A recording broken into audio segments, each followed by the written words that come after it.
হাজার আলাইহিস সালাম, ওনার জীবনী থেকে শিক্ষা হচ্ছে তাওয়াক্কুল আলাল্লাহ, বিপদে আপদে সবসময় ভরসা কার উপর?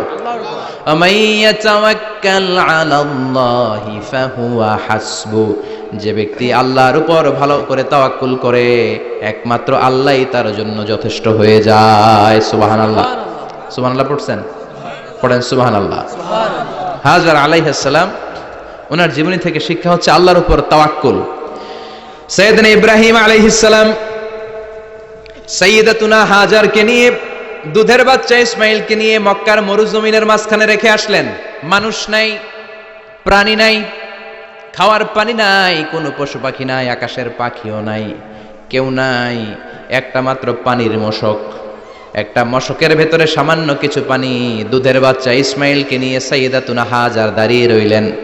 কোনো কথা না বলে বিবি আর বাচ্চাকে রেখে চলে যাচ্ছেন। চোখের পানি ছেড়ে সাইয়্যিদাতুনা হাজার ডেকে বললেন, ইব্রাহিম একটু দাঁড়াও। কথা নাই, বার্তা নাই, কিছুই বললা না। কি আমার অপরাধ? কেন এই ধুধুমরু প্রান্তরে আমাকে দুধের বাচ্চাটারে রেখে গেলা? শুধু একটা কথাই জানতে চাইবো, এই যে আমাদেরকে রেখে পাষণ্ডের মতো তুমি চলে যাও, এটা কি তোমার নিজের ইচ্ছায় নাকি আল্লাহর ইচ্ছায়? সাইয়েদনা ইব্রাহিম কোনো কথা না বলে শুধু প্রশ্নের উত্তর দিলেন, বললেন আল্লাহর ইচ্ছায়। কার ইচ্ছায়? নবীরা নিজের ইচ্ছায় কিছু করে না, যেটাই করে করে কার ইচ্ছায়? সাইয়্যিদাতুনা হাজার বললেন, ইদান লা ইউদাইয়ুনাল্লাহ, তোমার ইচ্ছায় যদি আমাদেরকে রেখে না যাও, আল্লাহর ইচ্ছায় যদি রেখে যাও, তাহলে আমার ভরসা আছে আল্লাহ আমাদেরকে নষ্ট হতে দিবে না, আল্লাহ আমাদেরকে কোনো কষ্ট দিবে না, আমার আল্লাহই আমার জন্য যথেষ্ট। সুবহানাল্লাহ। আপনারে মায়েরা যারা আছেন, আপনাকে আর আপনার দুই সন্তানকে নিয়ে আপনার স্বামী সিলেটের হাকালুকি হাওরের মাঝখান দিয়ে রেখে আসছে। কি করবেন? পিছনে পিছনে দৌড়াবেন, গালাগালি শুরু করবেন। যদি বলে আল্লাহর ইচ্ছায় তোমারে রেখে গেলাম, জীবনেও মানতে চাবেন না, বলবেন তোরেও বাদ দিলাম, তোর আল্লাহরেও বাদ দিলাম। আছে না নাই? কিন্তু সাইয়্যিদাতুনা হাজার কেমন নারী ছিলেন, একটা টু শব্দ করেন নাই। শুনতেছেন? কেন ইমাজিন, কল্পনা করতে পারেন? ধুধুমরু প্রান্তর, খাওয়ার কিছু নাই, পান করার কিছু নাই, কথা বলার মতো একটা মানুষ নাই, রৌদ্রের তাপ মরুভূমির বালুর উপরে এমন ভাবে পড়ে। সৌদি আরবের মরুভূমি যারা দেখেছেন, প্রচন্ড বালুর মধ্যে চাল রেখে দিলে চালগুলো মুড়ি হয়ে যায়। ওই প্রচন্ড মরুভূমির মধ্যে দাঁড়িয়ে বললেন, যদি আল্লাহর ইচ্ছা হয়, আমার আল্লাহ আমার জন্য যথেষ্ট। ঠিকই আল্লাহ যথেষ্ট হয়েছেন। এই মহিলাকে দিয়ে মক্কা আবাদ হয়েছে। মক্কায় কোনো মানুষ থাকতো না, এখন মক্কায় গেলে জায়গা পাওয়া যায় না। 25 লক্ষ লোক আমরা হজ করেছি এবার। প্রতিদিন 3 লক্ষ 4 লক্ষ মসজিদুল হারামে একসাথে জামাত। জুমার নামাজের দিন 5 লক্ষ 7 লক্ষ 10 লক্ষ হয়ে যায়। এতগুলো মানুষ আগে ছিল না। সব হলো সাইয়্যিদাতুনা হাজারের ইমানের ফসল। সুবহানাল্লাহ। এই নারী এখানে থাকলেন আল্লাহর উপর ভরসা করে, ইমানের পরীক্ষা দিতে লাগলেন। একদিনের ব্যবধানে খাওয়ার পানির মশকের পানি শেষ। ইসমাইল আলাইহিস সালামের পায়ের ধাক্কায় জমজমের পানি এলো। জুরহুম নামক একটা গোত্র যাচ্ছিল, তারা এসে ওনার হাতে মরিদ হলো। সুবহানাল্লাহ। তারা এসে বলল, আমাদেরকে শুধু জমজমের পানি খেতে দেন, আপনি যা বলবেন সব আমরা মেনে নিলাম। শুরু হলো মক্কার আবাদ। হাজার হাজার মানুষ বাড়তে শুরু করলো, মক্কা শহরের এক্সপানশন হলো। গোটা বিশ্ব থেকে লক্ষ লক্ষ মানুষ এখন মক্কার দিকে ছুটে চিল্লায় বলেন, ঠিক কিনা? এজন্য আমার মায়েরা অনেক লম্বা জীবনী, তার একটা ঘটনাই বললাম। সাইয়্যিদাতুনা হাজার, ওনার জীবনী থেকে আমার মায়েদের বোনেদের জন্য শিক্ষা, তাওয়াক্কুল আলাল্লাহ।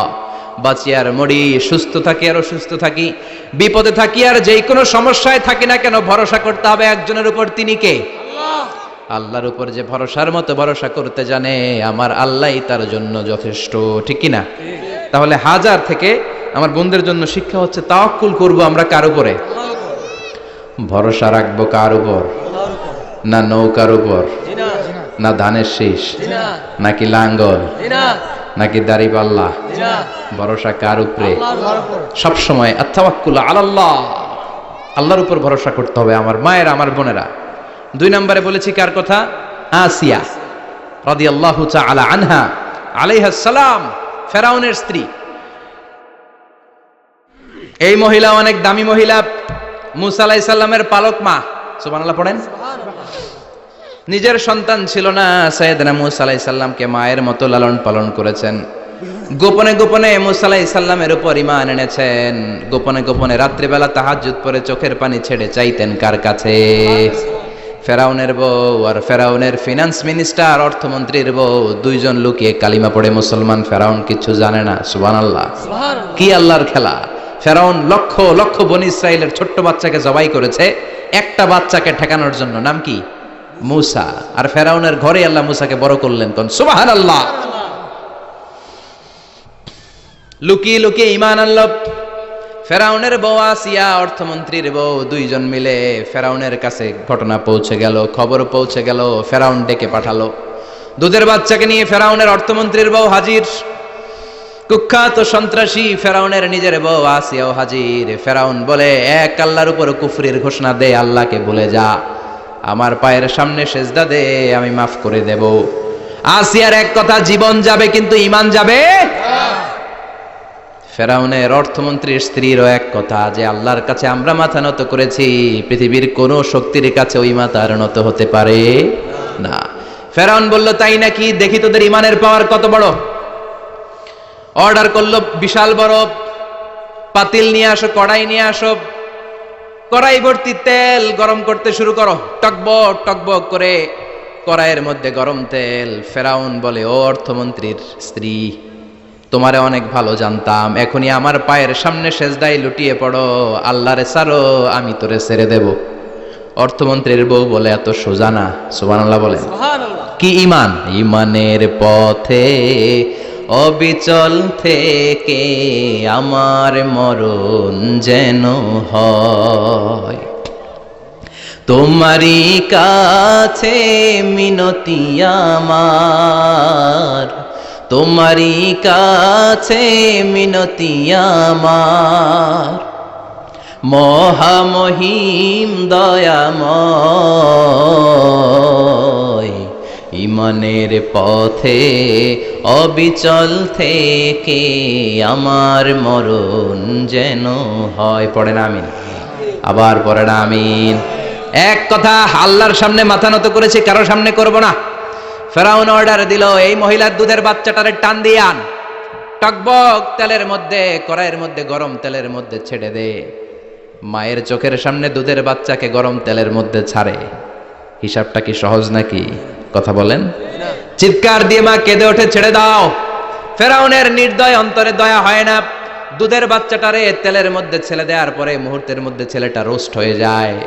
কিন্তু ছেলেটা হাত উঁচু করে ডেকে বলে, মা ভয় পেও না, তোমরা দেখো টকবগে কড়াইয়ের ভেতরে তেল, আসলে মা এটা আগুন না, এটা জান্নাতের বাগান। ও মা, ফেরাউনের দিকে তাকাস না রে মা, আমার মতো দৌড় দিয়ে তেলের মধ্যে ঝাঁপ দে। আল্লাহু আকবার।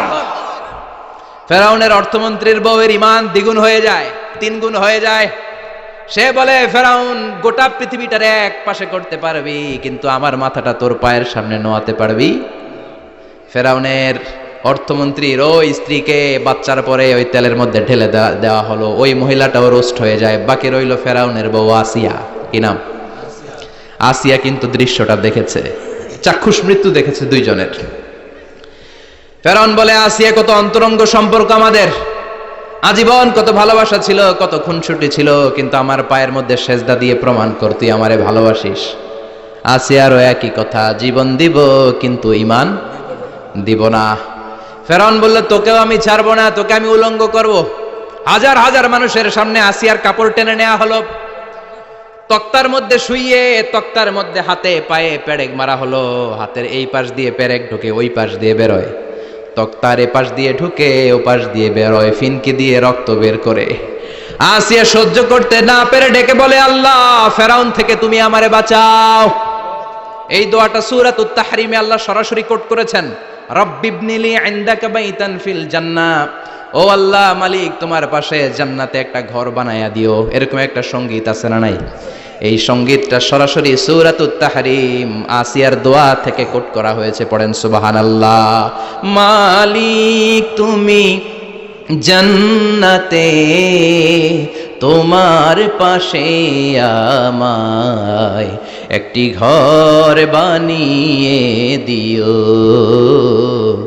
একটি ঘর বানিয়ে দিও সে বিভীষিকাময় মহাদিনে, তোমার প্রতিবেশী করে নিও মালিক তুমি জান্নাতে, তোমার পাশে আমায় একটি ঘর বানিয়ে দিও, একটি ঘর বানিয়ে দিও। আল্লাহু আকবার। সেই 5000 বছর আগের দোয়া আজও আমরা তাফসীর মাহফিলে গান বানিয়ে বলি। 5000 বছর আগের কথা আজও আমরা কোরআনের আয়াত হিসেবে পড়ি। আল্লাহু আকবার। কি মাকবুল হয়েছেন মহিলাটা আল্লাহর দরবারে। আল্লাহরে বললেন, আল্লাহ শুধু তোমার ইবাদতের কারণে আজকে আমার এমন দশা উলঙ্গ হওয়া লাগলো, আমার হাতে পায়ে পেরেক ঠোকা হলো, আল্লাহ এখন গরম তেলের মধ্যে ছেড়ে দেয়া হবে, তুমি বাঁচাও। আল্লাহ বললেন, জিব্রাইল আমার জান্নাতটারে আসিয়ার চোখের সামনে তুলে ধর। আমার আসিয়া দুনিয়ার বুকে থেকে এই জান্নাত দেখে দেখে আমার মেহমান হয়ে আমার কাছে আসবে। আসিয়াকেও গরম তেলের মধ্যে ফেলে দেয়া হলো।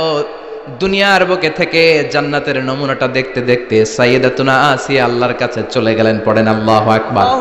এজন্য ঈমানের পথে অবিচল থেকে আমার মরণ যেন হয়। পড়েন আমিন। আমিন। তাহলে আসিয়ার জীবনী থেকে আমার মায়েদের জন্য শিক্ষা হলো, ঈমান ছাড়া যাবে না, বেঈমান হয়ে মরা যাবে না, মাজারে গিয়ে মুশরিকাদের কাতারে নাম তোলা যাবে। ওই মায়েরা ঈমান কেমন করে রক্ষা করবেন? ঈমান কত বড় দামি জিনিস, ঈমান একজন নারীর মর্যাদা আল্লাহর কাছে কত বাড়িয়ে তোলে। আসিয়ার জীবনে এই শিক্ষাটা আছে না নাই? কথা কন, বোঝা যায়? বোঝা যায়। তাহলে প্রথমে জানলাম কার কথা? হাজারের কথা। হাজারার জীবনী থেকে শিক্ষা ছিল তাওয়াক্কুল করতে হবে একজনের উপর, তিনি কে? আল্লাহ। আসিয়ার জীবনী থেকে আমরা কি শিখলাম? ঈমান রক্ষা করতে হবে। জীবন যাবে, ঈমান যাবে, জীবন যাবে, ঈমান যাবে। 3 নম্বরে মারিয়াম আলাইহিস সালাম, আজীব একটা মহিলা, স্বামী ছাড়া তার পেটের ভেতরে সন্তান দিয়েছে কে? আবার উনার নামে কোরআনে একটা সূরা দিয়েছে কে? কি নাম? সূরাতু মারিয়াম। কাফ হা ইয়া আইন সাদ, যিকরু রাহমাতি রাব্বিকা আবদাহু জাকারিয়া। আল্লাহু আকবার। কি সুন্দর সূরা, কি অন্তমিল, কি চমৎকার ঘটনার বর্ণনা। উনার নামেও সূরা, উনার ফ্যামিলির নামেও সূরা। উনার আব্বার নাম ইমরান, মায়ের নাম হান্না বিনতে ফাখুজ। উনাদের ফ্যামিলিটা আল্লাহর কাছে এত প্রিয়, আল্লাহর একটা সূরা দিলেন ইমরানের পরিবারের সূরা। কোন সুবহানাল্লাহ। কোরআনের 3 নাম্বার সূরা, সূরাতু আলে ইমরান। কি নাম? সূরাতু। আবার কোরআনে আল্লাহ ওনাকে বলেছেন সিদ্দিকা, মানে সত্যবাদী নারী। আবার আল্লাহ বলেছেন ওয়ালাইসা যাকারু কাল উনসা, এটা এমন মেয়ে কোন পুরুষ এই মেয়ের মতো হতে পারে? ওনার মা হান্না বললেন, আল্লাহ আমার পেটে ছেলে না মেয়ে আমি জানি না। যখন মারিয়াম পেটে, আল্লাহ ছেলে হোক মেয়ে হোক বাইতুল মুকাদ্দাসের খাদেম হিসেবে তুমি কবুল করে নাও। আমার পেটে যা আছে তোমার জন্য মানত করে দিলাম। কিন্তু ভূমিষ্ঠ করার পরে দেখে মাইয়া, ভূমিষ্ঠ করার পরে দেখে কি? মেয়ে। ভাবছিল ছেলে, ছেলে হইলে খাদেম হবে, এখন মেয়ে। আল্লাহ বলে চিন্তা করো না, সাধারণ মেয়ে না। ওয়ালাইসা যাকারু কাল উনসা, এটা এমন মেয়ে কোন ছেলেরাও এই মেয়ের মতো হতে পারে। এই মেয়েকে দিয়ে দেওয়া হলো Baitul Maqdis, one of the major 3 mosques in Islam. ইসলামের সর্বশ্রেষ্ঠ 3টা মসজিদের একটা। এই বাইতুল মুকাদ্দাসের খাদেমা ছিল উনি। মসজিদ ক্লিন করতো আর ইবাদত করতো, ইবাদতে মশগুল হয়ে থাকতো, পাগল পড়া হয়ে থাকতো, চক্ষু বন্ধ করে আল্লাহর কথা স্মরণ করত। মর্যাদা আল্লাহ তো বাড়িয়ে দিলেন, আনসিজনাল যত জান্নাতি ফল সব সামনে এসে হাজির হয়ে যেত। ওনার খালু জাকারিয়া এসে বলতেন, আন্না লাকে হাযা, ও মারিয়াম এই ফল তো এই সিজনে ফিলিস্তিনে নাই, পাইলা কই? তিনি বলতেন, হুয়া মিন ইনদিল্লাহ, রব্বুল আলামিন জান্নাত থেকে ফলের ব্যবস্থা করেছে। কোরআন সাক্ষী, আন্না লাকে হাযা, কোত্থেকে এই ফ্রুট পাইলা? আনসিজনাল, এটা তো এখানে নাই। উনি বললেন, হুয়া মিন ইনদিল্লাহ, ইন্নাল্লাহা ইয়ারযুকু মান ইয়াশাউ বিগাইরি হিসাব, আল্লাহ এরকম যারে চায় বিগাইরি হিসাব রিজিক দিয়ে থাকে। সুবহানাল্লাহ বলেন। সব সময় আল্লাহর ইবাদত, সব সময় তাহাজ্জুদ, সব সময় জিকির করতেন, লা ইলাহা লা ইলাহা ইল্লাল্লাহু মুহাম্মাদুর রাসূলুল্লাহ। ওনার পুরো জীবনের কোন মুহূর্ত আল্লাহর জিকির থেকে খালি যায় নাই, সব সময় ইবাদতে মশগুল। সব সময় কি? তার মানে মারিয়ামের জীবনী থেকে আমাদের শিক্ষা, আমার মায়েরা বোনেরা ইবাদতে মশগুল থাকতে হবে। কিন্তু দুর্ভাগ্যজনক হলেও সত্যি, আমার বোনেরা জি বাংলা নিয়ে মশগুল থাকে। ওনারা মশগুল থাকে ঠিকই, তবে ইবাদত নিয়ে না। কি নিয়ে? কথা কন। জি বাংলা কি এখনো দেশে চলে? স্টার জলসা এগুলো চলে, কিরণমালা এই সিরিয়ালগুলো চলে। নতুন সিরিয়াল আসছে, নাম কত কয়েকটা, ওয়াজ মাহফিলে বলা লাগবে আমাদের। কি নাম, কি চলে এখন জানো না তুমি? সর্বনাশ, পাগলের মতো মহিলাগুলো বসে থাকে, রাতে দেখতে না পারলে সকালে কাজা কাফার আদায় করে। আছে না নাই? কাজা আদায় করে ফেলে সকালে। খবরদার, জি বাংলা, স্টার জলসা, হিন্দি মুভি নিয়ে মশগুল থাকা যাবে না আমার বোনেরা। আপনিই পারেন আপনার ফ্যামিলিটারে জান্নাতে ফ্যামিলি বানাতে, আপনিই পারেন পরিবারটারে শান্তিময় করতে। নারী ভালো তো পরিবার ভালো। এজন্য মারিয়াম আলাইহিস সালামের জীবনী থেকে আমার বোনদের জন্য শিক্ষা। ঘরের সব কাজ শেষে অবসর যেই সময়টা পাবো, ইবাদতে মশগুল হয়ে যাব, ঠিক কিনা? ইবাদতে মশগুল থাকার দরকার আছে না নাই? তাহলে মারিয়ামের মতো আপনাদের মর্যাদাও বাড়িয়ে দিবে কে? কয়জনের জীবনী গেল, আর বাকি কয়জন শুনবেন? কষ্ট হচ্ছে? এরপরে বিশ্বনবীর প্রথম বউ খাদিজা। কি সুন্দর নাম, খাদিজা বললে ভালো লাগে না? প্রথম নারী যিনি কালিমা পড়ে ইসলাম ধর্ম গ্রহণ করেছেন, আমাদের আম্মা জান। বিশ্বনবীর প্রথম বউ, 25 বছর বিশ্বনবীর সাথে সংসার করেছেন, 3 বছর বিশ্বনবীর সাথে জেল খেটেছেন, শিয়াবে আবি তালেবে। কেমন বউ? জামাইও জেলখানায়, বউ জেলখানায়। বিশ্বনবীর সবগুলো বাচ্চা সন্তান, ছেলে মেয়ে এই মহিলার গর্ভ থেকে এসেছে, একজন ছাড়া, ইব্রাহিম। ইব্রাহিম বিশ্বনবীর আরেক বউ মারিয়ার গর্ভে এসেছে, বাকি সব খাদিজার গর্ভে। যে আমরা ফাতেমা, বিশ্বনবীর কন্যার নাম কি? ফাতেমার মায়ের নাম কি? খাদিজা। সুবহানাল্লাহ। ফাতেমা, রুকাইয়া, উম্মে কুলসুম, জায়নাব, এই 4 জনের মাই খাদিজা। আবার আব্দুল্লাহ, কাসেম, এদের মায়ের নামও খাদিজা। বিশ্বনবীর সব সন্তান এসেছে খাদিজার পেট থেকে। বরকত বেশি না কম? বিশ্বনবী ভয় পেলে খাদিজার কাছে গেলে ভয় কেটে যেত, সাহস যোগাতেন, শেল্টার দিতেন, ছাতার মতো মাথার উপরে দাঁড়িয়ে থাকতেন। আল্লাহু আকবার। বিশ্বনবী বলতেন, রুজিক তো হুব্বাহা, খাদিজার ভালোবাসা আমার অন্তরে আল্লাহ রিজিক হিসেবে দিয়েছে। আবার বিশ্বনবী বলতেন, আল্লাহ যেই কিয়ামতের দিন বন্ধু বন্ধুরে চিনবে না, ভাই ভাইরে চিনবে না, কেউ কাউরে চিনবে না, ওই কঠিন দিনে আমি আমার খাদিজারে যেন ভুলে না যাই, আমার খাদিজারে যেন দেখা মাত্রই চিনতে পারি এটা আমার খাদিজা। খাদিজাকে নিয়ে মা আয়েশা একদিন একটা কটু কথা বলেছিল। ও নবী, কবে আপনার এই বুড়ি মহিলা, বুড়ি বউ খাদিজা ইন্তেকাল করেছে, তারপরে কত সুন্দরী সুন্দরী বউ আমরা এসেছি, আম করে ভালো লাগে না? খালি বুড়ির কথা কন কেন? খালি বুড়ির কথা স্মরণ করেন। আমরা আছি, আমাদের দিকে তাকান, আমরা কত সুন্দরী, আমরা কত ভালো। বিশ্বনবী রেগে গেলেন, মা আয়েশাকে এইভাবে ধরলেন। জীবনে কোনোদিন কোনো স্ত্রীর গায়ে হাত তোলে নাই, শুধু ওই দিন মা আয়েশাকে এইভাবে ধরেছিলেন আর বলেছিলেন, আয়েশা খবরদার, জীবনে এই কথা বলবা না। আমার খাদিজা আমার বিপদের দিনের সঙ্গিনী, তোমরা আমার সুখের দিনের সঙ্গিনী। তোমরা কেউ আমার সাথে জেল খাটো নাই, খাদিজা আমার সাথে জেল খেটেছে 3 বছর। কয় বছর?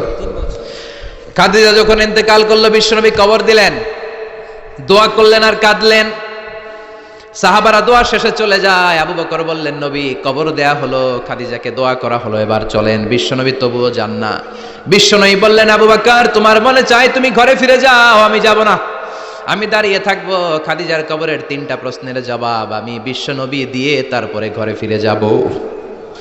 সাইয়েদনা জিবরাইল এসে বললেন, নবী আর কান্না করবেন না, আর দাঁড়িয়ে থাকবেন না, আর বায়না ধরবেন না, বন্ধুর সাথে চলে যান। খাদিজার কবরের 3টা প্রশ্নের জবাব নিয়ে আপনার টেনশনের দরকার নাই। টেনশন কার? আপনি তাড়াতাড়ি চলে যান। আপনার স্ত্রী খাদিজা যদি কবরের 3টা প্রশ্নের জবাব দিতে কোনো ভুল করে ফেলে, আরশের উপর থেকে আল্লাহ নিজেই জবাব দিয়ে দিবে। আল্লাহু আকবার। কি মহিলা ছিল! বিশ্বনবীকে সবসময় আগলে রেখেছে, শেল্টার দিয়েছে, প্রতিভক্ত ছিল। খাবার নিয়ে বিশ্বনবীর জন্য এদিক সেদিক যেতেন, বিশ্বনবী না আসলে খেতেন না। বিশ্বনবীকে কলিজার চাইতো বেশি ভালোবাসতো, পতি যা বলবে তাই শুনতো। ও মায়েরা, খাদিজাতুল কুবরার জীবনী থেকে আপনাদের জন্য শিক্ষা হলো পতিভক্তি। কি ভক্তি? এখন পতিভক্তি নাই, আমরা করি নারী ভক্তি। এখন নারী নির্যাতন কমে গেছে বাংলাদেশে, বেড়ে গেছে পুরুষ নির্যাতন। কথা কন। এখন আমরা ভক্তি করা লাগে। আমরা ভক্তি না করলে ঘরে খাওয়ান নাই, এরকম ঝামেলা আছে না নাই? কথা বলেন। আপনাদের নাগাইশের মহিলারা অনেক ভদ্র, নাগাইশের মহিলারা নিশ্চয়ই পতিকে অনেক ভক্তি করে। মায়েরা, বোনেরা, আপনার স্বামী যদি আপনার উপরে নাখোশ থাকে, আপনার এবাদত আপনাকে বাঁচাতে পারবে না। বিশ্বনবী ফাতেমাকে বললেন, ফাতেমা তুমি বিশ্বনবীর মেয়ে হতে পারো, কিন্তু আলী যদি তোমার উপরে নাখোশ থাকে তোমার সব শেষ, সব শেষ। আবার বিশ্বনবী বললেন, আমি যদি এক আল্লাহ ছাড়া কারো সামনে মাথাটা নত করার বিধান দিতাম, এক আল্লাহ ছাড়া যদি কাউকে সেজদা করতে আমি বলতাম, আমি দুনিয়ার সব নারীদের বলতাম স্বামীর পায়ে সেজদা দিয়ে পড়ে থাকো। কি সম্মান আল্লাহ দিলেন স্বামীকে। আপনার জান্নাত আপনার স্বামীর ভেতরেই। স্বামীকে সন্তুষ্ট করেন, স্বামীর আনুগত্য করেন, দেখবেন ফ্যামিলিটা সুন্দর হবে। আর স্বামীরা স্ত্রীদেরকে ভালোবাসেন, স্ত্রীদেরকে ভালোবাসার গল্প শোনাবেন, দামি দামি শাড়ি কিনে দিবেন, তারপরে রাত্রিবেলা গান শোনাবেন। আধরাতে যদি ঘুম ভেঙে যায়, মনে পড়ে মোরে প্রিয়, চাঁদ হয়ে রব আকাশের গায়ে, বাতায়ন খুলে দিও।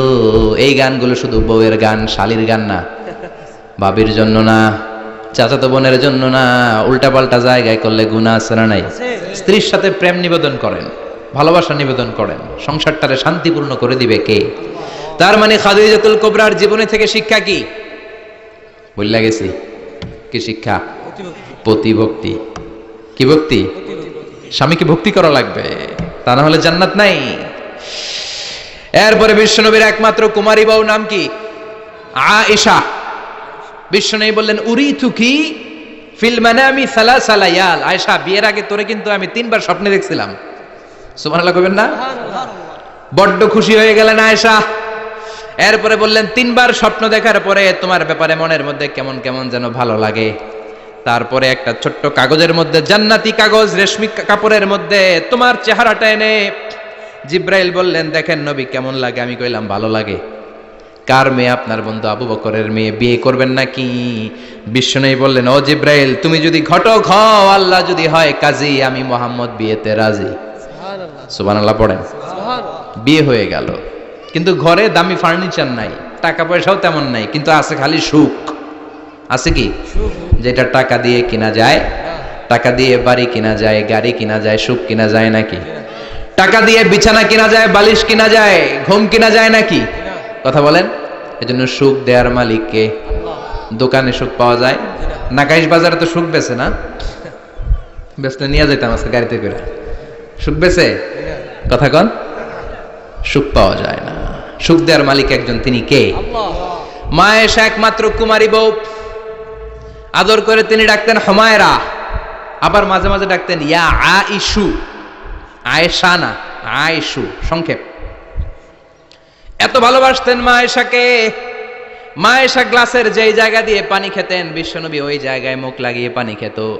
মা আয়েশা গোশতকে হাড্ডি ফেলে দিলে বিশ্বনবী ওই হাড্ডিটা নিয়ে চষতে শুরু করে দিত। সুবহানাল্লাহ।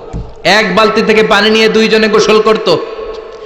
আবার বিশ্বনবীর সাথে সাথে মাঝে মাঝে বায়না ধরতো, মাঝে মাঝে রাগও করত। সুবহানাল্লাহ কোন?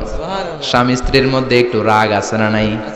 রাগ থাকলে ওইটারে আবার ভালোবাসায় পরিণত করে দেয় কে? রাগ না থাকলে ভালোবাসা তো ভালোবাসাই না, রাগ থাকতেই হবে, তাইলেই ভালোবাসার মর্ম বোঝা যায়। চিল্লায় বলেন ঠিক কিনা? ক্ষুধা না থাকলে খাবারের মর্যাদা বোঝা যায় না। সারাদিন পেট ভরা, খাওয়ার মজা বুঝবেন? ক্ষুধা, প্রচন্ড ক্ষুধা, তৃষ্ণার্ত, লেবুর শরবত পাইলে অমৃতের মতো লাগবে। প্রচন্ড ক্ষুধা, হাজি বিরিয়ানি পাইছেন 1 প্লেট, ইচ্ছে মতো খাবেন, কিন্তু পেট ভর্তি, হাজি বিরিয়ানি খাওয়া যাবে? এজন্য রাগ না থাকলে ভালোবাসা যে কত দামি, ভালোবাসা যে আল্লাহর পক্ষ থেকে কত বড় নেয়ামত বোঝা যায় না। মাঝে মাঝে মা আয়েশা রাগ করতেন। শুনতেছেন? বিশ্বনবী বলেন, আয়েশা কখন তুমি রাগ করো, কখন তুমি আমারে ভালোবাসো আমি বুঝি। সুবহানাল্লাহ পড়েন। মা আয়েশা বললেন, কেমনে বুঝেন? বিশ্বনবী বললেন, যখন তুমি রাগ করো তখন নামাজের পরে দোয়ার মধ্যে বলো, ও ইব্রাহিম আলাইহিস সালামের আল্লাহ, আপনি আমার উপর দয়া করেন। তার মানে তুমি রাগ করে আসো, আমার নাম নাও নাই। আর যখন আমার উপর খুশি থাকো নামাজের পরে দোয়াতে বলো, মুহাম্মদ সাল্লাল্লাহু আলাইহি ওয়াসাল্লামের আল্লাহ, আপনি আমাদের উপর রহমত করেন। তার মানে খুশির সময় তুমি আমার নাম নাও, রেগে গেলে অন্য নবী দেওয়ার দোয়া সেরা দাও। রেগে গেলে আমার নামটা নাও না। মা এসে বলে, নবী গো, আমি তো শুধু নামটাই মুখ দিয়ে নেই না, কিন্তু কলিজা থেকে তো আপনারে বাদ দিতে পারি না। আল্লাহু আকবার, কি ভালোবাসা! মা এসে বলতেন, আমি যখন বিশ্বনবীর সাথে শীতের রাতে এক ল্যাপের নিচে ঘুমাতাম, তখনও জিব্রাইল ওহী নাজিল করত। সুবহানাল্লাহ নাই? কোন স্ত্রীর সাথে অন্তরঙ্গ বসবাসের সময় কোরআনের ওহী নাজিল হতো না। একমাত্র মা আয়েশার সাথে যখন এক বিছানার এক ল্যাপের নিচে দুইজন শুয়ে আছে, কোরআনের আয়াত নাজিল করছে কে? আবার মা আয়েশা বলছেন, আমার কারণে ও মুসলিম উম্মাহ তোমরা তায়াম্মুমের বিধান পেয়েছো। ফাতায়াম্মামু সাঈদান তাইয়্যিবা। মা আয়েশা একটা যুদ্ধে গিয়েছিলেন, যুদ্ধ থেকে ফেরার পথে মা আয়েশার গলার লকেট নাই। মাঝে মাঝে হয় না, মহিলা গলার লকেট পায় না, পুরা বাড়ি আগুন করে ফেলাইছে, লকেট নাই, লয়ে গেল রে, নিয়ে গেল রে, হারাইলাম রে। মা আয়েশার লকেট নাই। লকেট হারানোর পরে মা আয়েশা কান্নাকাটি। বিষ্ণু বললেন, থামো। অনেকক্ষণ থামার পরে লকেট খুঁজে পায় না। সবাই খোঁজাখুঁজি, লকেট কই, লকেট কই, লকেট খুঁজে পায় না। ওদিক দিয়ে মাগরিবের নামাজের সময়ও শেষ, নামাজের সময় শেষ। আর যেই জায়গায় লকেট খোঁজার জন্য থামা হয়েছে, ওই জায়গায় আবার পানি নাই, পানি সামনে, পানির দিকেও যেতে পারে না, লকেটও খুঁজে পায় না, নামাজও পড়া যায় না। সব সাহাবীরা মিছিল শুরু করছে, আবু বকর রে ধর, ধর, ধর, আবু বকর রে ধর। আবু বকরের মেয়ের কারণে নামাজ আমাদের চলে যাচ্ছে। সাইয়েদনা আবু বকর ঘটনা বেসামাল দেখে আয়েশার কাছে গেল, যে দেখে বিশ্বনবী মা আয়েশার কোলের মধ্যে, ল্যাপের মধ্যে মাথা দিয়ে শুয়ে আছে। রাগের চোটে বুখারীর বর্ণনা, আঙ্গুল নিয়ে মা আয়েশার পেটের মধ্যে দিল এক খোঁচা। লকেট হারাইলি কেন? তোর জন্য বাইরে মিছিল চলে, তোর জন্য বাইরে সব সাহাবারা বলে নামাজ পড়তে হবে, সময় নাই। ও আবু বকর, আপনার মেয়ের কারণে এই কাণ্ড। খাসরা মানে কুমর। আবু বকর মা আয়েশার খাসরাতে এত জোরে গুতা মেরেছেন, মা আয়েশা বললেন, এই গুতার কারণে আমি অনেক দূরে চলে যাওয়ার কথা ছিল ব্যথার চোটে, কিন্তু যাই নাই, কারণ কোলে কে? কোলের মধ্যে বিশ্বনবীর মাথা, নড়ে গেলে বিশ্বনবীর ঘুম ভেঙে যাবে, ব্যথাটা হজম করেছি, নড়ি নাই। আল্লাহ তখন আয়াত নাজিল করলেন, ফালাম তাজিদু মাআন ফাতায়াম্মামু সাঈদান তাইয়্যিবা। ও সাহাবারা, মিছিল বন্ধ করো। কোন নারীর বিরুদ্ধে মিছিল করো? এই নারীর সাথে তো বিয়ে আমি সরাসরি বিশ্বনবীর দিয়েছি। যাও, ওযুর জন্য টেনশনে ছিলা, টেনশনের দরকার নাই। আয়েশার কারণে আজকে নতুন করে একটা বিধান দিলাম, আজ থেকে যদি ওযুর পানি না পাওয়া যায়, বালুর মধ্যে 2 হাত বাড়ি মেরে তায়াম্মুম করো, নামাজ পড়ে নাও, কবুল করে নিবে কে? এই মা আয়েশার লকেট হারানোর কারণে তায়াম্মুমের বিধান নাজিল হয়েছে। কোন সুবহানাল্লাহ। এজন্য মা আয়েশা বলতেন, ও উম্মতেরা, জেনে রাখো, এই যে তায়াম্মুম করো, এটা কিন্তু আমার কারণে পাইছো। সুবহানাল্লাহ কোন? আবার মা আয়েশা বলতেন, আমার কোলে মাথা রেখে বিশ্বনবী শেষ নিঃশ্বাস ত্যাগ করেছে, আবার আমার ঘরের মধ্যেই বিশ্বনবীর কবর। সুবহানাল্লাহ। বিশ্বনবীর কবরটা কিন্তু মা আয়েশার ঘরের মধ্যে। এখনো বিশ্বনবীর কবর যেই জায়গায়, এই জায়গায় মা আয়েশার ঘর ছিল। সুবহানাল্লাহ কোন? 2210টি হাদিস বর্ণনা করেছেন। কত? কথা কয় না? 2210টা ফ্যামিলির হাদিস বর্ণনার জন্য মা আয়েশাকে আল্লাহ তাআলা বিশ্বনবীর ট্যাপ রেকর্ডার বানিয়ে পাঠিয়েছেন। যাই বিশ্বনবী বলতেন, ট্যাপ রেকর্ডের মতো রেকর্ড করে সব সাহাবীদের কাছে বর্ণনা করতেন। কত কবিতা উনি নিজে জানতেন, নিজেই জানে না। কত মাসালা যে জানতেন, তার কোনো হিসাব নাই। ইলমুল ফারায়েজ, বাপ মরলে ছেলে মেয়ে থাকলে কে কতটুকু সম্পদ পাবে, মা আয়েশার চেয়ে বিধান মদিনায় কেউ জানতো না। বিশ্বনবীর ইন্তেকালের পরে সাহাবাদের মধ্যে কোনো মাসালা নিয়ে কনফিউশন হলে সব সাহাবারা আম্মা জান আয়েশার কাছে এসে সলিউশন নিয়ে যেতেন। সুবহানাল্লাহ কোন? বিশ্বনবী যা বলেছেন সব মুখস্থ রেখেছেন, সব জ্ঞানের কথা ছড়িয়ে দিয়েছেন, সব সময় পড়াশোনা করতেন। সুবহানাল্লাহ। তার মানে মা আয়েশার জীবনী থেকে আপনাদের জন্য শিক্ষা হচ্ছে জ্ঞানার্জন, জ্ঞানানুরাগী হতে হবে। কি হতে হবে? জ্ঞানানুরাগী। বুখারীর বঙ্গানুবাদ পাওয়া যায়, কোরআনের বঙ্গানুবাদ পাওয়া যায়, ইসলামিক অনেক ভালো ভালো রাইটারের বই পাওয়া যায়, ঠিক কিনা? এগুলো পড়ার দরকার আছে না নাই? অনেকে বলে, হুজুর আমার ছেলেটা মোবাইল ছাড়া কিছু বোঝে না। কি কয়? মোবাইল ছাড়া কিচ্ছু বোঝে না। হুজুর মোবাইল দিলে ঠান্ডা, মোবাইল নিলে কান্দে, এরকম আছে না নাই? এর কারণ হাজব্যান্ড ওয়াইফ দুইটার কাছে সব সময় মোবাইল। কথা কন। বাবার কাছেও মোবাইল, মায়ের কাছেও মোবাইল, তো ছেলে মোবাইলের জন্য কাঁদবে না তো কি করবে? বাবার হাতেও যদি বই থাকে, মায়ের হাতেও যদি বই থাকে, ছেলে মোবাইল চাবে নাকি? ছেলেও চাবে বই, ছেলে চাবে কি? কথা বুঝতে পেরেছেন? এজন্য জ্ঞান অনুরাগী হতে হবে মা আয়েশার মতো। মা আয়েশা 2210টা হাদিস মুখস্থ করেছে, আপনি কয়টা করছেন? উনি পারলে আপনি পারবেন না কেন? মায়েরা শুনতেছেন তো? আশা করি আপনারা শুনতেছেন। তাহলে মা আয়েশার জীবনী থেকে আমরা শিক্ষা পেলাম জ্ঞান চর্চা করতে হবে। সর্বশেষ কোন নারী? কথা কন। ফাতিমা রাদিয়াল্লাহু তাআলা আনহা, বিশ্বনবীর কলিজার টুকরা। চাচাতো ভাই আলীর সাথে বিয়ে হলো। আলী যখন প্রস্তাব দিল, ফাতেমার কাছে যে বলে, ও ফাতেমা রাজি আছো কিনা? চুপচাপ, কথা কয় না। বিশ্বনবী বুঝলেন রাজি, দুইজনকে বিয়ে পড়িয়ে দিলেন। বিয়ে পড়িয়ে দুইজনকে দাঁড় করিয়ে দিয়ে বিশ্বনবী ওযু করলেন।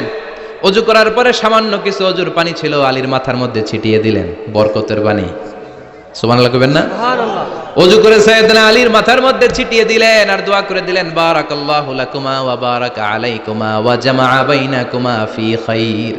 আল্লাহ তোমাদের দুইজনকে বরকত দিয়ে দাম্পত্য জীবন শুরু করার তৌফিক দান করুক। আবার দোয়া করলেন, আল্লাহুম্মা বারিক লাহুমা ফি বিনাইহিমা, ওদের সম্পর্কে বরকত দেন।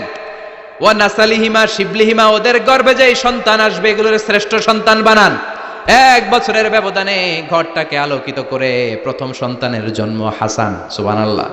হাসান রে বিশ্বনবী এত আদর করেছেন, বিশ্বনবীর কাছ থেকে এত আদর কেউ কোনোদিন পায় নাই। হাসান রে বিশ্বনবী ডাকতেন লুকা। বুখারীর বর্ণনা। শব্দটা কি? লুকা মানে পিচ্ছি। ছোট বাচ্চাদেরকে আপনারা কি কন? আরে পিচ্ছি তো আমি কইছি, আপনারা কি কন? নাগাইশে কি বলেন? বাচ্চা বলেন, বাবু বলেন, আর কিছু কি বলেন? আর আর কিছু নাই। তাহলে এই যে বাবু পিচ্ছি, হ্যাঁ, এই বাবু পিচ্ছি আরবি হচ্ছে লুকা। বিশ্বনবী ফাতেমার ঘরে এসে বলতেন, আইনা লুকা, পিচ্ছিটা কই রে? আমার হাসান কই, আমার নানা ভাই কই? আর বিশ্বনবীর আওয়াজ শুনলে হাসান এসে বিশ্বনবীর কাঁধে। আল্লাহু আকবার। বিশ্বনবী বলতেন, ফাতেমা আমার কলিজার টুকরা, যে ফাতেমারে কষ্ট দেয় সে আমারে কষ্ট দেয়, ফাতেমারে আনন্দ দেয় মানে আমি বিশ্বনবীরে আনন্দ দেয়।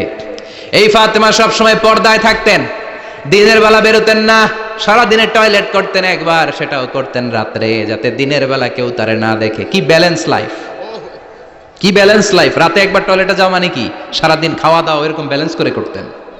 কেউ দেখতে পারে না ওনারে কেমন ছিল, কেউই জানতো না। এমন ভাবে চলাফেরা করতো, কোনো পুরুষদের সামনে দিয়ে কখনো যেতেন না। এজন্য ইন্তেকালের আগে আলীকে বললেন, আলী, বিশ্বনবীর ওসিয়ত অনুযায়ী কিছুদিন পরে আমি আমার বাবার সাথে সাক্ষাৎ করব। ইন্তেকালের সময় বেশি লোক আমার জানাজাতে আসার দরকার নাই, নিজেরা দোয়া করে দিলে চলবে। আর আমার জানাজার খাটিয়ার উপর দিয়ে বিশাল একটা বোরকা দিয়ে দিও। এটার আরবিতে বলে নাউশ। কি বলে? এই প্রথম কোন নারী তার খাটিয়ার উপরে নাউশ ব্যবহার করেছে, জন্য এটাকে বলে সুন্নাতু ফাতিমা, ফাতেমার সুন্নাত। সাইয়েদাতুনা ফাতেমার আগে কেউ জানাজার খাটিয়াতে নাউশ ব্যবহার করে